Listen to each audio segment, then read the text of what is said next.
नमस्कार, आप देख रहे हैं हमारा समाचार। मैं आपके साथ नवीन।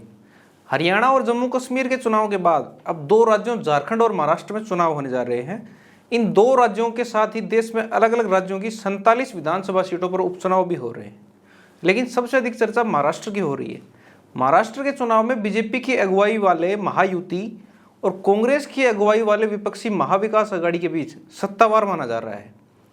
इन दोनों ही राष्ट्रीय पार्टियों की अगुवाई वाले महायुति और एमवीए दोनों ही गठबंधनों में शिवसेना और कांग्रेस पार्टी हैं।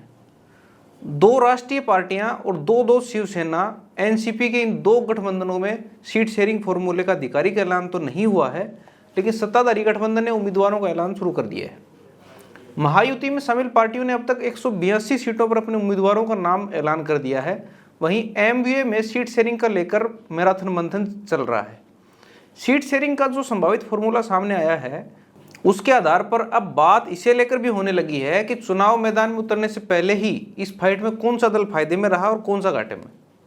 महाराष्ट्र विधानसभा में 288 सीटें हैं। पिछले विधानसभा चुनाव में एक शिवसेना थी और एक एनसीपी थी। शिवसेना जहां बीजेपी के साथ गठबंधन कर चुनाव मैदान में उतरी थी, तो वहीं एनसीपी का कांग्रेस से गठबंधन था। महायुति की बात करें तो बीजेपी ने 164 और शिवसेना ने 126 सीटों पर उम्मीदवार उतारे थे, यानी 2 सीटों पर इन दो दलों के बीच फ्रेंडली फाइट थी। वहीं विपक्षी गठबंधन में कांग्रेस को 147 और एनसीपी को 121 सीटें मिली थी। तब बीजेपी 105 सीटों के साथ सबसे बड़ी पार्टी के रूप में उभरी थी और शिवसेना ने 56 सीटों के साथ दूसरे नंबर पर रही थी। एनसीपी को 54, कांग्रेस को 44 सीटें मिली थी। महाराष्ट्र विधानसभा की वर्तमान तस्वीर की बात करें तो बीजेपी के 103, शिवसेना के 40, एनसीपी अजीत पवार के 40, बहुजन विकास आघाड़ी के 3 विधायक हैं।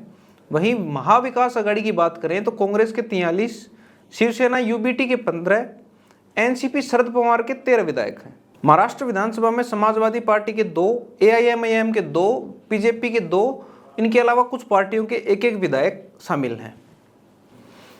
महायुति में सीट बंटवारे का जो संभावित फॉर्मूला सामने आया है, उसके मुताबिक बीजेपी 156 सीटों पर, एकनाथ शिंदे की शिवसेना 78 से 80, अजीत पवार की एनसीपी 53 से 54 सीटों पर चुनाव लड़ेगी। शिंदे की पार्टी में 40 विधायक हैं और अजीत पवार की पार्टी के भी 40।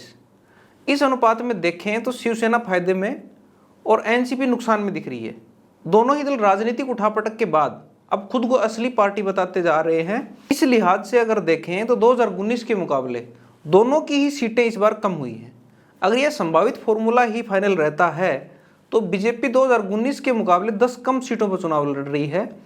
एमवीए में सीट शेयरिंग के संभावित फॉर्मूले की बात करें तो कांग्रेस 104 से 106, शिवसेना यूबीटी 92 से 96, एनसीपी 85 से 88 सीटों पर चुनाव लड़ती नजर आ सकती है।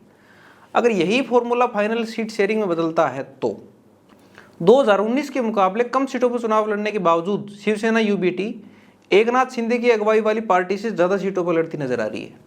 एनसीपी भी अजीत पवार की पार्टी के मुकाबले सीटों की संख्या के लिहाज से फायदे में नजर आ रही है। देश दुनिया की तमाम खबरों के लिए जुड़े रहिए हमारा समाचार के साथ। नमस्कार।